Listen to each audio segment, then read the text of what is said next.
Lob und Dank sei dem Herrn. Louange et remerciements soient rendus au Seigneur. Verbindung mit Erwähnung Je voudrais encore ajouter quelque chose doch noch Folgendes sagen. en relation avec la sœur Das ist die et le Schwester frère mentionnés précédemment. und sagt Il s'agit de la sœur am du Sonntag frère in Kupfer. Zürich Et il m'a dit dimanche à Zurich que sa sœur n'allait pas bien Haus kommen wird, et qu'elle allait probablement être hospitalisée im Gebet gedenken sollen. et que nous devrions prier pour elle. Auf aufrichtigen Herzens Et, tun. et c'est ce que nous voulons faire de tout cœur. Hat da noch hinzugefügt, La sœur Kupfer a ajouté begreifen kann, qu'elle ne dass peut pas comprendre pourquoi des croyants durch solche Leiden, doivent passer par de telles souffrances. es ist manchmal wirklich nicht leicht, Ce n'est parfois pas vraiment facile d'accepter Gläubige und que des croyants et les non-croyants durch die doivent körperlichen, véritablement passer par les mêmes épreuves wir hätten es corporelles. anders in Nous aurions probablement décidé autrement. Nous aurions dit würden wir alles auf, que nous lassen wir imposerions tout aux non-croyants et que nous der Gerechtigkeit Gottes. laisserions les croyants libres.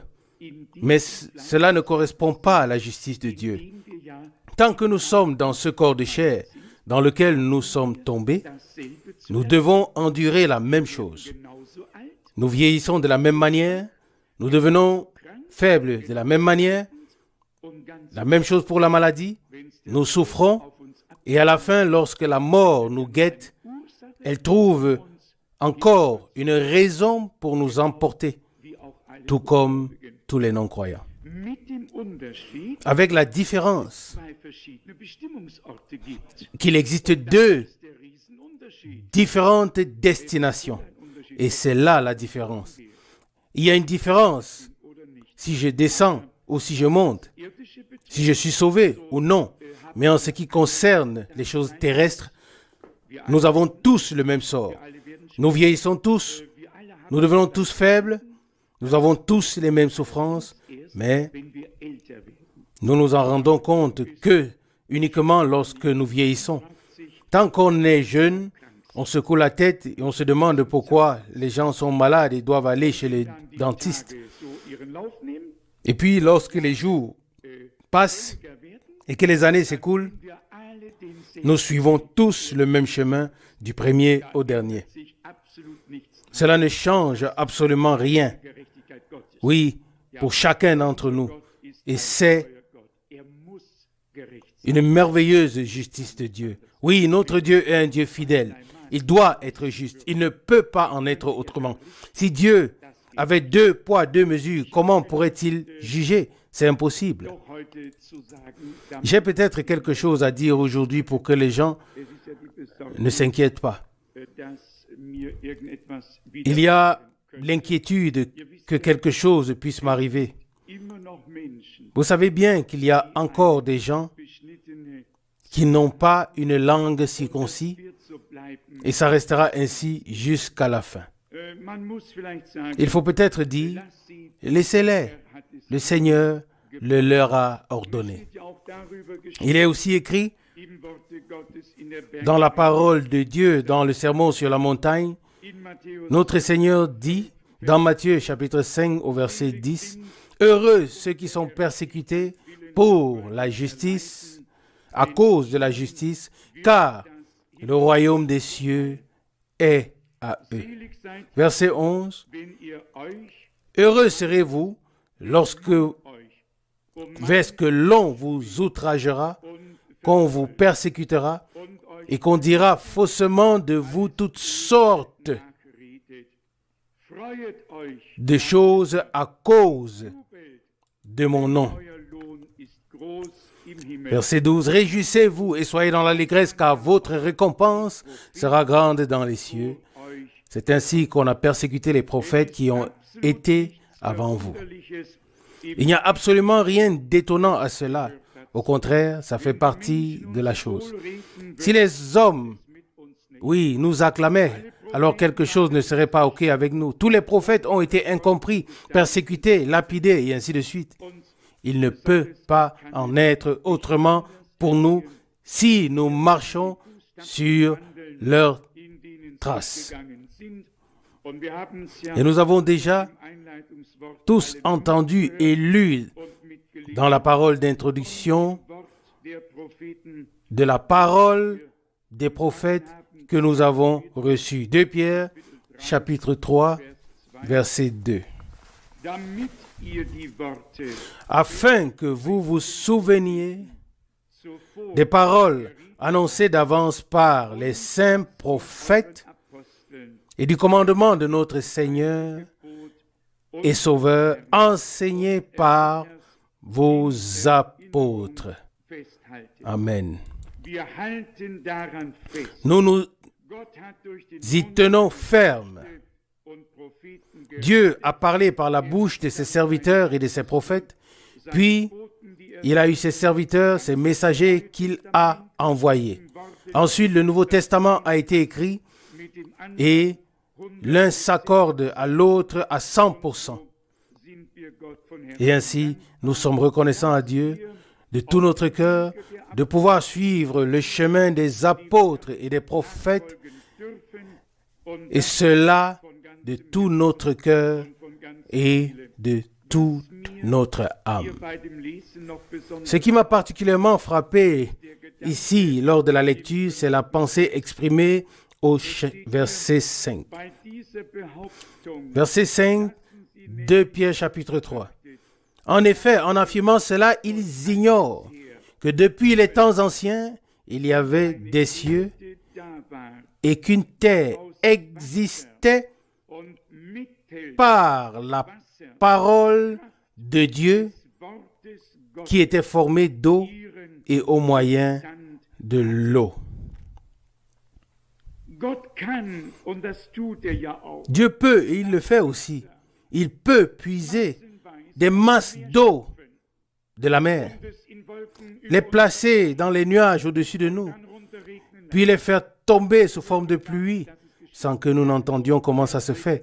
Nous remarquons simplement lorsqu'il pleut et que tout est mouillé. Mais Dieu est le Tout-Puissant. Il a établi les lois de la nature par sa parole dans un ordre et des voies divines. Et cela demeure ainsi. Aucun scientifique intelligent ne pourrait nous expliquer comment ça se passe. Comment Dieu puise l'eau au clair de lune, pas pendant le soleil, puis la fait redescendre. Mais quoi qu'il en soit, je m'en réjouis, car Dieu est sublime en tant que créateur. Il a parlé, et quand il est écrit ici, par la puissance de la parole de Dieu. Dans la parole de Dieu réside la puissance de Dieu. Et Dieu a parlé, et la chose a pris place. Il devait en être ainsi. Et si nous avons aujourd'hui la même parole de Dieu, alors ce qu'il a dit doit se produire, car il est écrit par la puissance de la parole de Dieu. Je crois que l'apôtre l'a exprimé dans l'épître aux Hébreux au chapitre 11, au verset 3, en ces termes. Hébreux chapitre 11, verset 3. C'est par la foi que nous reconnaissons que le monde a été formé par la parole de Dieu. Amen. Les scientifiques ont leur explication, mais les croyants ont un fondement de foi. Nous savons que quelque chose n'a pas été créé par quelque chose, mais que Dieu a créé le monde à partir de rien. La puissance créatrice de Dieu était dans la parole qu'il a prononcée. Oui, que la chose soit et la chose fut. Que la chose prenne place et la chose était là. Aucune parole de Dieu n'est revenue à vide. Tout ce qu'il a dit s'est réalisé. Qui le reconnaît? Les croyants. Les non-croyants ne peuvent pas le voir, car ils contredisent Dieu. Ils contredisent Dieu. Ils rejettent Dieu. Dieu ne rentre pas dans leur concept. Ils ont une création sans créateur. Und das geht. Et cela n'est pas possible. Wir haben zuerst den Nous avons d'abord le créateur, puis la création, die Zeugnis qui rend témoignage de la majesté du créateur. Amen. aber Paulus Mais hat Paul Römer 1 geschrieben, l'a déjà écrit dans Romains chapitre 1, dem Schöpfer qu'ils ne rendent pas gloire au créateur, mais qu'ils ont été aveuglés et rendent gloire à la créature et selbst zu qu'à la fin, wollen. ou en fin de compte, Stimmen hier ils veulent se glorifier eux-mêmes. ganz und gar über. Nous sommes tout à fait en accord et d'accord avec cette parole. C'est par la foi que nous reconnaissons. Par la foi, celui qui n'a pas la foi ne le reconnaît pas. Il ne reconnaît pas non plus Dieu. Il ne reconnaît pas la révélation de Dieu. Il ne reconnaît pas le plan de Dieu. Il se demande pourquoi Dieu a fait ceci et cela. Et nous ne nous demandons pas pourquoi. Nous lui sommes reconnaissants pour ce qu'il a fait. Amen. Wenn ein Bruder Et quand un frère Branham den Ausspruch macht, wäre nichts dit, verloren gegangen, si rien n'était perdu, Dieu n'aurait jamais pu révéler ou manifester sa nature de sauveur. Il n'aurait jamais pu prouver son amour. sagt, das ginge gar nicht. Il dit Es que cela n'aurait pas été possible. Tout devait se passer comme cela s'est passé. warum es sein musste. Les croyants aiment se demander pourquoi cela devait être ainsi, mais pas nous. So gefügt, Nous remercions Dieu d'avoir tout disposé ainsi et nous ne demandons pas pourquoi. Nous disons simplement, Seigneur, merci de nous avoir sauvés, de nous avoir permis de devenir ta propriété. Glauben erkennen wir, Hébreux 11, verset 3. Par la foi, nous reconnaissons que le monde a été créé par la parole de Dieu. das jetzt Sichtbare nicht aus En sorte que ce qu'on voit n'a pas été fait par les choses visibles. nicht schon etwas Alors Dieu n'avait pas quelque chose à partir de quoi il pouvait créer ce qui était déjà visible auparavant, mais Dieu a parlé et es werde Licht. la chose était là. Sprach das Licht Il a dit que la lumière soit et la lumière fut. Il a dit que la lumière soit Tag und die Finsternis Nacht. séparée des ténèbres et cela fut ainsi. Et il a appelé la lumière jour et les ténèbres nuit. Puis il dit que la lune et les étoiles brillent dans le ciel la nuit et cela fut encore et est encore ainsi aujourd'hui. Et il dit que le soleil donne la lumière pendant le jour et cela est encore ainsi aujourd'hui. Ce qu'il a dit se produit. Quand il dit que la terre produit toutes sortes d'arbres et de plantes, oui, on a pu voir comment cela s'est produit. Dieu a parlé et la chose s'est produite. Réfléchissez à cela, à la diversité magnifique sur notre terre. Dieu a créé pour chaque zone, pour chaque région tropicale, pour la Sibérie, pour tout. Il a créé les conditions nécessaires pour que ceci puisse pousser ici et cela là-bas. Chez nous, les pamplemousses ne poussent pas. Nous n'en avons pas besoin. En revanche, les pommes de terre poussent d'autant mieux. Allez dans la jungle.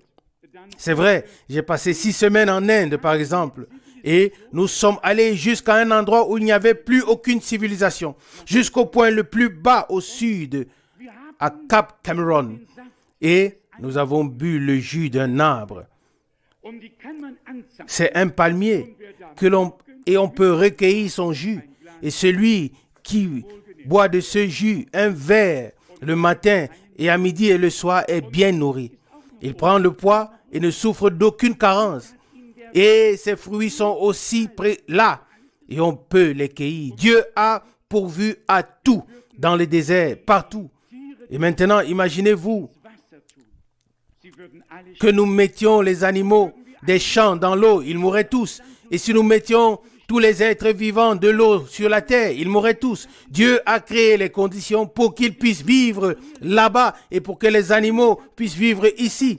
Dieu a tout ordonné. Qu'est-ce qu'il n'a pas ordonné? Tout. Und wer könnte es verbessern? Et qui pourrait le modifier ou l'améliorer? Qui? La personne s'est déjà manifestée. Qui pourrait l'améliorer? Cette personne n'existe pas. Dieu a tout créé de manière parfaite. Da im Aquarium war, Quiconque s'est déjà rendu à l'aquarium da die Treppe d'Eilat et est descendu les escaliers pour observer la vie ou les animaux marins peuvent comprendre pourquoi il est écrit dans Apocalypse, toutes créatures dans le ciel et sur la terre, sous la terre, sur la mer, dans la mer, et tous ceux qui s'y trouvent rendaient gloire à celui qui les a créés. Nous pensons parfois qu'il n'y a que 3 poissons. L'un est une carpe, le troisième peut-être quelque chose d'autre. Non, arrêtez. Dieu a créé des centaines et des centaines de choses. Bleu, rouge, vert, jaune et tout ce qu'on peut imaginer. Et quand on voit cela, on s'émerveille. On pourrait presque chanter que tu es grand, que tu es grand. Alors mon cœur exulte. Oh, grand souverain, que tu es grand. Alléluia. Et aller même dans un jardin botanique quelque part et contempler la splendeur des fleurs. Ce que Dieu a créé est magnifique. Et il n'a pas simplement bougé les mains en disant « Voilà maintenant, c'est ici ». Non, il a prononcé la parole et la chose s'est produite. Et cela me réjouit. Et nous vivrons aussi le jour où le Seigneur prendra son pouvoir. Il a donné aux hommes un temps, oui, pour qu'ils soient soumis, oui, ou pour qu'ils règnent sur la terre. À l'origine, l'homme était destiné par Dieu pour régner sur tout ce qui est sur la terre, et ainsi de suite. Mais ensuite, il est tombé. Et c'était le malheur. Mais nous savons que l'état initial voulu par Dieu sera rétabli. Et alors, il n'y aura plus aucune trace de toutes ces choses. Nous serons alors vraiment dans la pleine autorité qui était celle d'Adam avant la chute et nous serons semblables au Seigneur. Nous le savons tous. Je trouve tout simplement sublime la pensée que tout a été créé par la parole de Dieu. C'est tout simplement merveilleux. Dieu a parlé et la chose s'est produite. Et nous devons ajouter que cela ne peut être reconnu, vu et confirmé que par la foi. L'incrédulité contredit Dieu par principe. Il ne peut pas en être autrement. Mais la foi donne toujours raison à Dieu. Sans faire d'effort, nous pouvons remercier Dieu de tout cœur. Hébreux 11, verset 3. C'est par la foi que nous reconnaissons que le monde a été créé par la parole de Dieu, en sorte que ce qu'on voit n'a pas été fait des choses visibles. Nous savons que ce monde passera, puis viendront une nouvelle terre et un nouveau ciel où la justice habitera. Encore une parole à ce sujet, tirée du chapitre 1, verset 2 de l'épître d'Hébreux. Il y a en fait question d'une question de notre Seigneur, à notre Seigneur. Il est question de notre Seigneur dans ce verset. Hébreux chapitre 1, verset 3. Celui-ci est le reflet de la gloire, de sa gloire et l'empreinte de sa personne. Il soutient l'univers par sa parole toute puissante. Il n'a pas seulement prononcé la parole toute puissance et appelé les choses à l'existence. Il soutient tout. Il a établi ses décrets et tout est soutenu par la toute-puissante parole prononcée par Dieu. Quand le Tout-Puissant parle, c'est une parole toute-puissante et elle est alors valable dans les cieux et sur la terre pour tous et en tout point. Nous avons remarqué ce qui est encore écrit ici de notre Seigneur. Au verset 3, celui-ci est le reflet de sa gloire et l'empreinte de sa personne. Cela nous fait penser, oui, aux paroles de Frère Branham. Nous n'aurions pas connu à quoi ressemble Dieu, qui est Dieu, et ce qu'est Dieu s'il ne s'était pas révélé personnellement à nous en Jésus-Christ. Tout à l'heure, j'étais assis à mon bureau et j'ai réfléchi à cela. La doctrine la plus stupide qui ait jamais existé sur la terre est la doctrine de la Trinité. Un Dieu à 3 têtes ou un Dieu avec 3 personnes depuis toute éternité. Comment 3 peuvent-ils être un? Les gens ne savent même pas compter jusqu'à 3. Mais qu'est-ce que c'est? Qu'a vu Frère Branham? La massue triangulaire avec laquelle une femme était frappée à plusieurs reprises. Et il dit que cette femme représente l'Église. Et puis, il est arrivé, oui, il a avancé, ses muscles sont devenus énormes. Vous connaissez tous cette histoire. Vous, les sœurs qui lisez, vous pouvez me dire tout ce que Dieu a encore promis et fera. Je m'adresse à vous, ici devant. Vous, les sœurs, qui avez beaucoup de temps pour lire, un jour, j'aimerais bien avoir une liste de vous. Les sœurs ont aussi leur place. Ne vous méprenez pas. J'aimerais vraiment savoir tout ce que Dieu a promis, ce qui s'est déjà accompli et ce qui reste encore devant s'accomplir. Aujourd'hui, j'ai lu une lettre, par exemple, dans laquelle un homme dit aux gens dans l'assemblée ce qu'ils ont et ainsi de suite. Pas leur nom, bien sûr, mais s'ils ont mal de ventre et ainsi de suite. Et le frère écrit, nous étions comme transportés dans une réunion de frère Branham.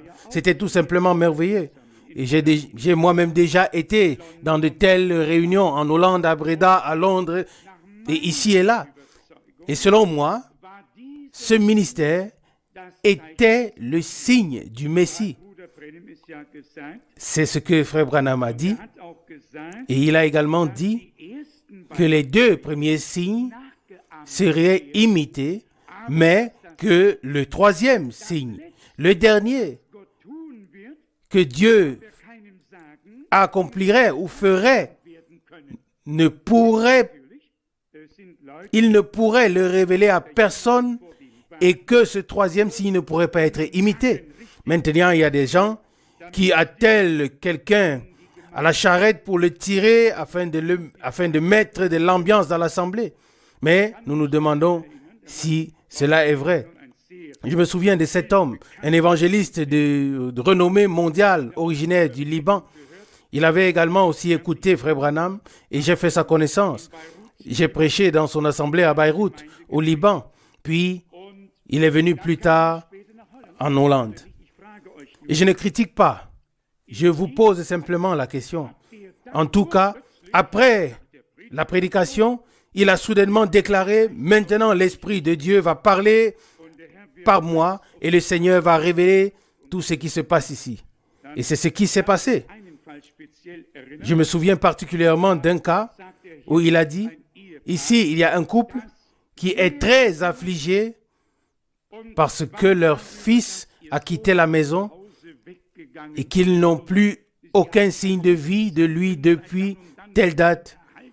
Et il a dramatisé la chose à un tel point.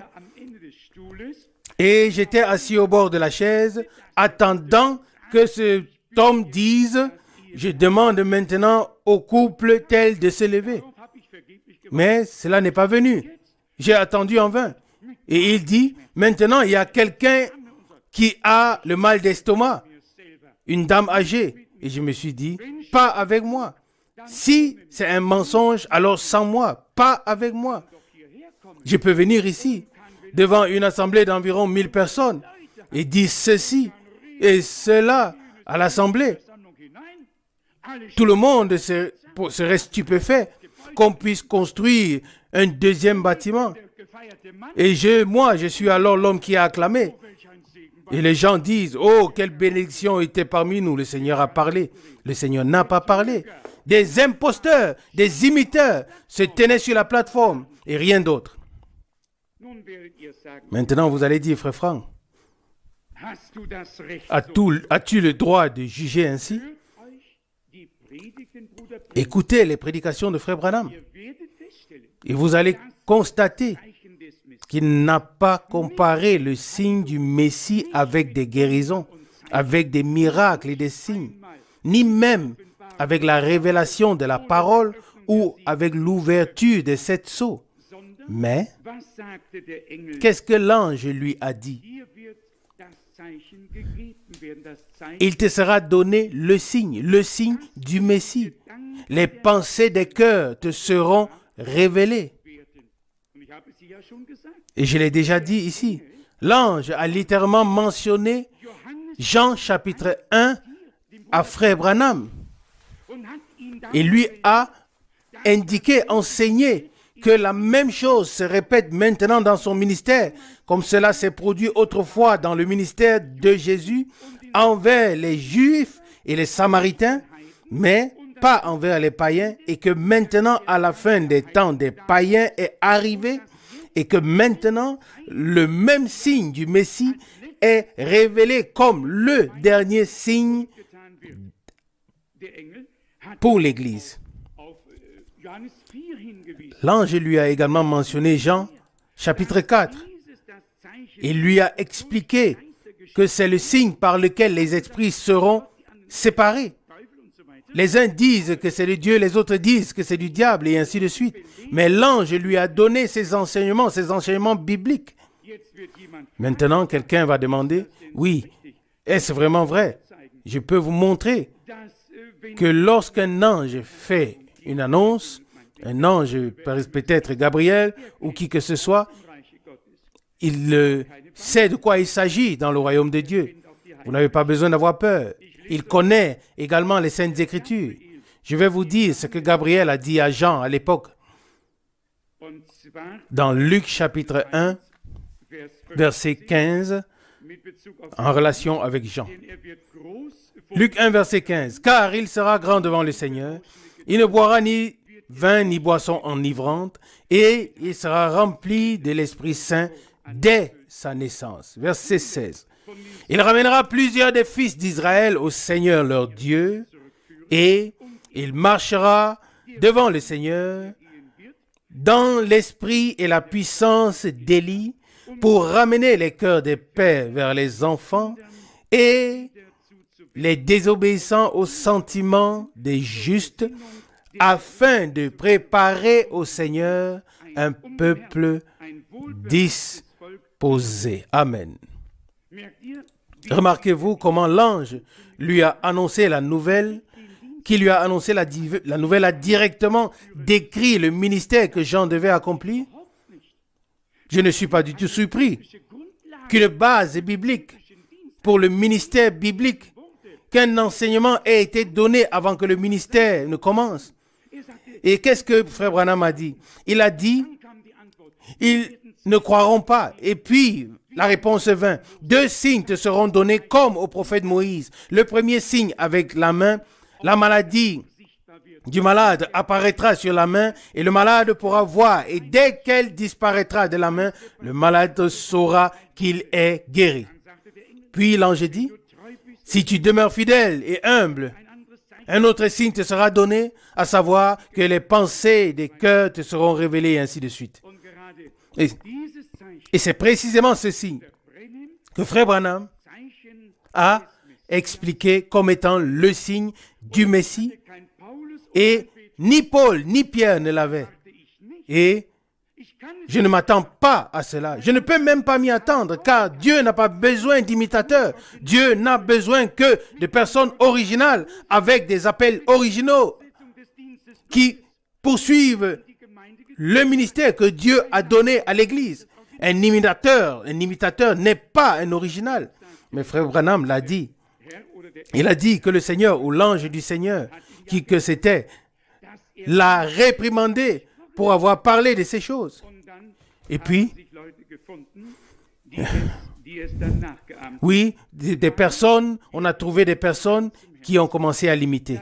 Non, nous croyons de tout cœur que nous avons reçu le dernier signe du Seigneur Und wir haben et die letzte Botschaft. que nous avons reçu le dernier message. Les deux sont terminés. Nur noch Nous n'avons plus qu'à attendre la pleine restauration de tout ce que Dieu ursprünglich a initialement gelegt hat. placé dans l'Église. Und wir sind davon überzeugt, Et nous sommes dass Gott sie, convaincus que Dieu l'accordera. ob ich hier anfangen soll, etwas zu tun, das Si je ne pense pas que je doive commencer à faire quelque chose ici. Et je ne pense pas non plus que quelqu'un d'autre doive le faire. Je crois plutôt que le ministère, le quintuple ministère, a reçu suffisamment de matériel par la révélation de la parole pour que chacun puisse accomplir le ministère que Dieu lui a confié. Et c'est avec une grande joie et une certitude intérieure que nous publions les prédications de Frère Branham, que nous distribuons la nourriture et que nous proclamons la parole du Seigneur jusqu'à ce qu'il vienne, jusqu'à ce qu'il revienne. J'espère que vous n'avez pas pris cela comme une critique directe à l'égard d'autres frères. J'aimerais beaucoup parler avec cet homme que j'apprécie même beaucoup, bien que je ne l'ai jamais vu personnellement, je l'ai seulement entendu ou seulement entendu parler de lui. J'aimerais aussi assister à une telle réunion. Nous ne voulons en aucun cas que quelque chose d'authentique soit discrédité. Nous ne le voulons pas. Seulement, comme je l'ai souligné, une imitation du ministère très particulier. Je le répète, le ministère particulier ne concernait pas les miracles, les signes, les guérisons et toutes choses. Non, le ministère particulier, vous l'avez vu dans le film, Frère Branham se tenait là, impuissant, disant, je ne peux rien faire, je suis aussi impuissant que vous. Et puis, le moment était là. Et il dit, maintenant personne ne peut plus se cacher. Maintenant Dieu a tout sous son contrôle. Et il a prononcé la chose. Et c'est ce que nous avons expérimenté ces derniers jours. Et nous en sommes très reconnaissants à Dieu. Vous savez bien que c'est ce qui a divisé les esprits à l'époque de Jésus. Les uns disaient, il a Belzébuth. Et les autres disaient, jamais un homme n'a parlé comme lui. Et les autres disaient, c'est certainement un prophète, car jamais on a entendu dire que quelqu'un ait ouvert les yeux d'un aveugle né. Amen. Mais la chose s'est produite. De grands miracles et des signes se sont produits. Mais les soupçons n'étaient pas dans les miracles et les signes. Là aussi, il y a eu des critiques, mais ce n'était pas,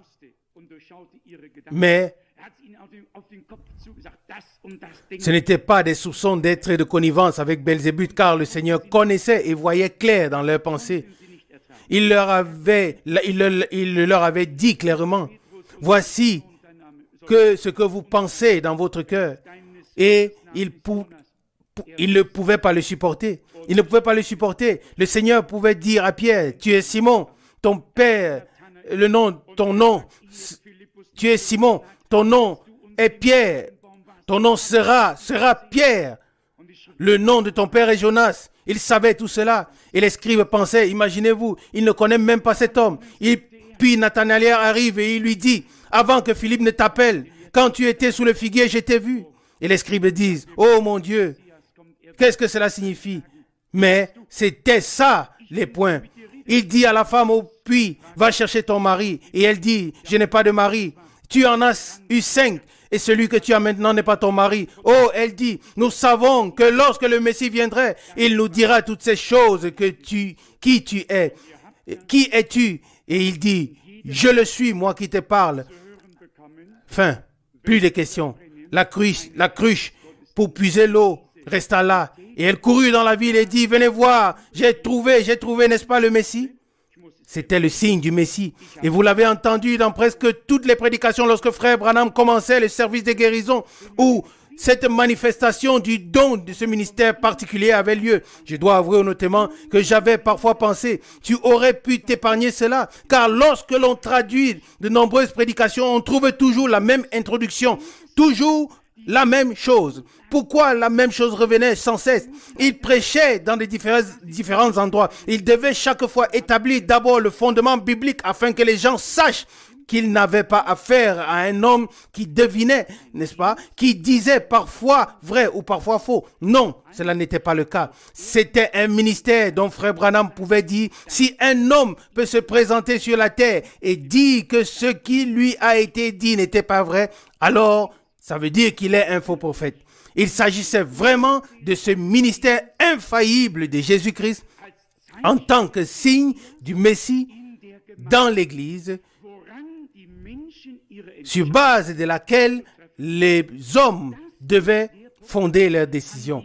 Ça, c'est là, oui, c'était là le point qu'ils ne pouvaient pas comprendre. Et d'autres, oui, ont naturellement pensé, ah bon, essayons ça aussi. Nous allons l'essayer aussi. Oui, et c'est ce qu'ils font. Nous n'allons pas l'essayer. Nous n'allons pas l'essayer. Nous savons ce que Dieu a promis. Il a promis qu'il devait envoyer un prophète, mais il a aussi dit que tout comme Jeannès et Jambres se sont levés, des gens se lèveraient aussi dans les derniers jours. La question est toujours la même. Où appartient quoi? Dieu, par Dieu, nous nous sommes donné la mission de ne rien présenter d'autre que la proclamation biblique et de ne pratiquer que ce qui est divin. Tout doit être conforme aux Écritures. Et nous sommes reconnaissants qu'il nous a secourus jusqu'à ce jour. À votre avis, combien de fois l'impatience me gagne? Et ce n'est pas seulement vous, mais moi aussi, je me sens parfois très très mal. Mais mieux vaut attendre, mieux vaut rester silencieux jusqu'à ce que Dieu fasse quelque chose. Et alors, nous aurons encore assez de temps pour aller de l'avant avec le Seigneur. Alors, ce ne sera plus, oui, un essai.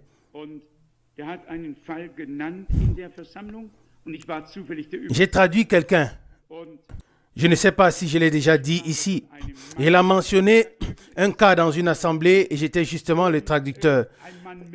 Et il a parlé d'un homme qui devait avoir quelque chose. Et un homme ne s'est pas manifesté, mais une femme s'est manifestée. Et il a dit, il peut aussi s'agir d'une femme. Et bien sûr, j'étais complètement bouleversé.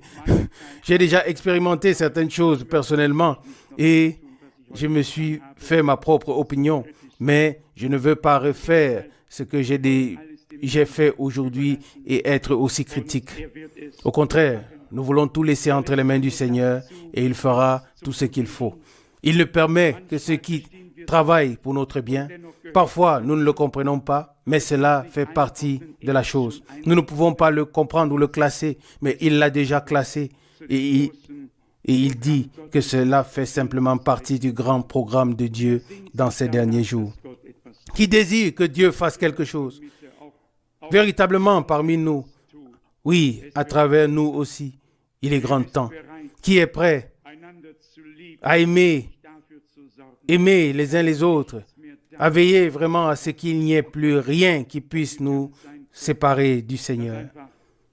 Que chacun puisse simplement regarder chacun librement et ouvertement et que l'amour soit authentique, que la foi soit authentique, que tout soit authentique, que nous ayons un seul visage, oui, à l'avant et à l'arrière, que nous disions à chacun en face ce que nous dirions même derrière son dos, que tout, vraiment tout soit fait avec sincérité.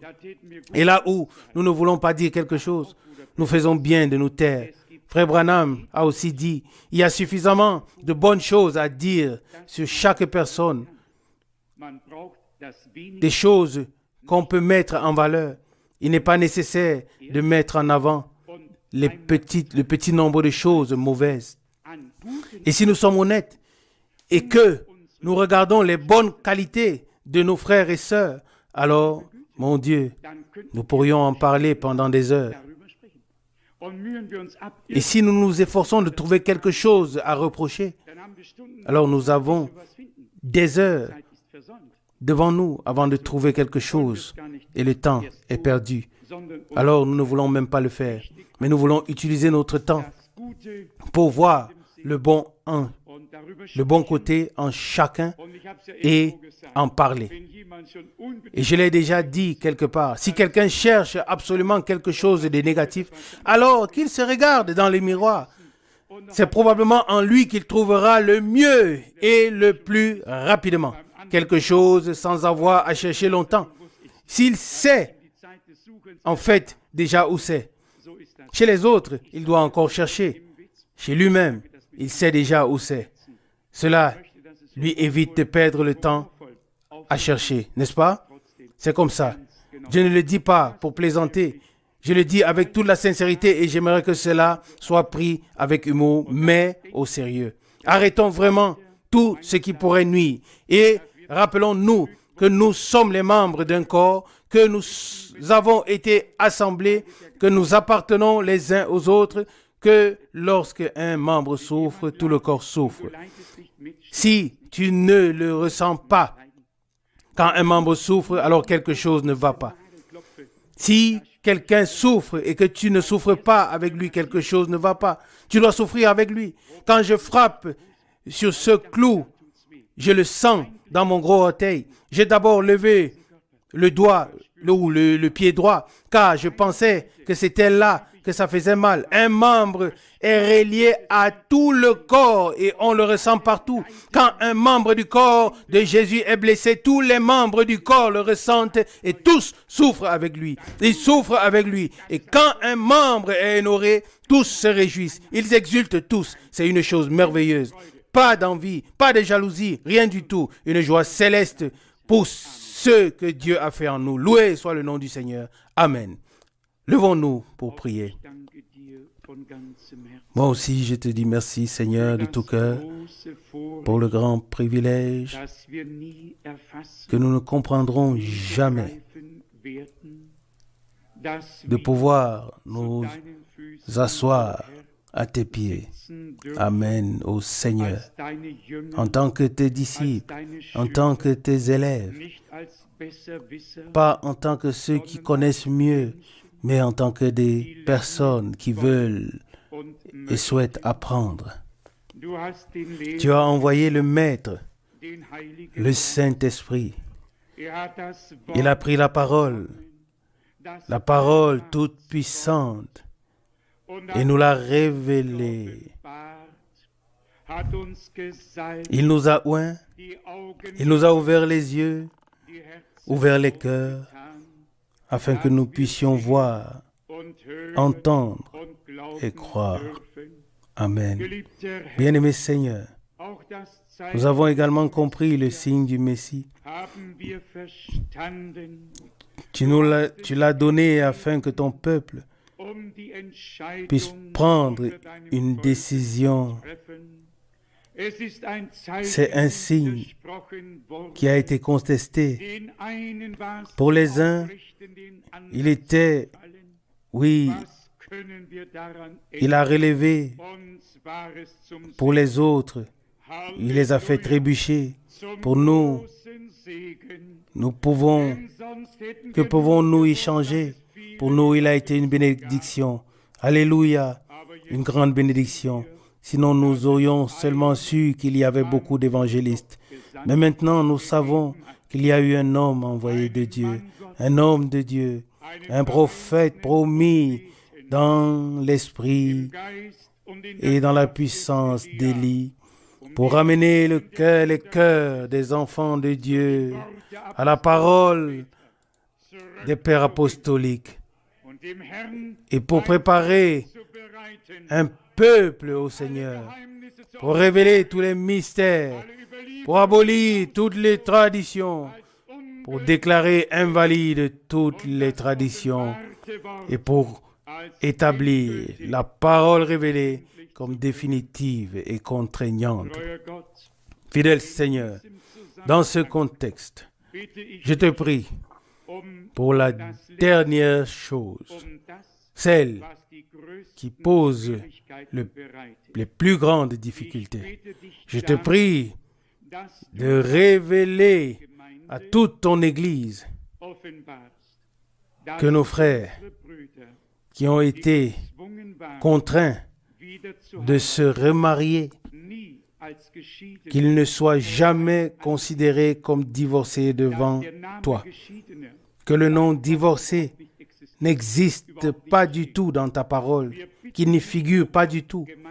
Nous te prions, ô Dieu, ensemble, d'ôter aussi cette souillure, cette honte, et de nous donner la clarté totale sur le fait que nous ne devons plus juger avec 2 poids, 2 mesures et ne plus juger ou donner notre opinion, mais remercier Dieu de nous avoir épargnés. Seigneur, aide-nous en toutes choses.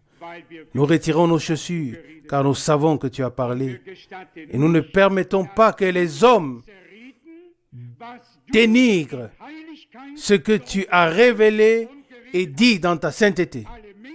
Que tous les hommes se taisent et que toi seul puisses parler. Seigneur, bénis-nous tous. Nous te remercions également pour les témoignages, en particulier pour ce que Frère Schmidt a dit ici. À quel point il est submergé d'entendre et de voir comment vont ceux qui ont été ici une fois, qui ont entendu la parole, qui ont pu l'accepter sans contrainte et qui ont ensuite puisé la bénédiction associée. Qu'il en soit ainsi pour nous, ô Seigneur. Fais grâce afin que tout fardeau soit ôté de nous, afin que nous puissions entendre ta parole, la croire et l'expérimenter, expérimenter ce que tu y as promis. Dieu fidèle, nous nous remettons à ta grâce. Nous te prions aussi pour la sœur Kaufmann, ô Seigneur. Touche-la, fidèle Seigneur. Tu vois aussi la fidélité de nos bien-aimés Kupfer. Seigneur, tu connais les chemins qu'ils parcourent. Ils ne reculent devant aucune dépense. Ils ne comptent pas de temps. Ils sont toujours là et là, ô Seigneur. Seigneur, cette précieuse sœur Kaufmann qui souffre tant dans son cœur, qui a des problèmes de respiration, ô Seigneur. N'est-ce pas toi qui as insufflé le souffle de vie à l'homme? Tu peux faire en sorte que le cœur fonctionne pleinement et que les poumons travaillent à nouveau comme il se doit et comme il convient. Toi qui as créé l'homme, ne peux-tu pas le réparer? Ne peux-tu pas le guérir? Ne peux-tu pas remplacer une partie? Tu le peux, Seigneur. Et nous te prions, Seigneur. Touche-la et guéris-la par ta puissance pour l'honneur et la gloire de ton nom. Alléluia. Bien-aimé Seigneur, nous t'apportons aussi toutes les autres requêtes, ô Dieu. Et nous te prions également d'être avec nous ce week-end. Ah Seigneur, nous sommes livrés à toi. Tu sais comment je pense parfois dans ma misère, comment je me sens et comment je ne veux plus prêcher au Seigneur. Pardonne-moi, oui, toute contestation. Fais-moi voir que tu es revenu à Sion, que ton Église est à nouveau ton temple, où tu habites, où tu règnes et tu agis. Bénis mes bien-aimés frères, bénis Frère Rousse, bénis tous les frères qui ont des tâches à accomplir ici dans l'Assemblée, Seigneur. Bénis-nous tous de la richesse de ta grâce et donne-nous des cœurs croyants, c'est-à-dire la foi que tu feras ce que tu as dit. Qu'il nous soit fait selon ta parole. Alléluia. Gloire et honneur à ton saint nom. Amen. Amen.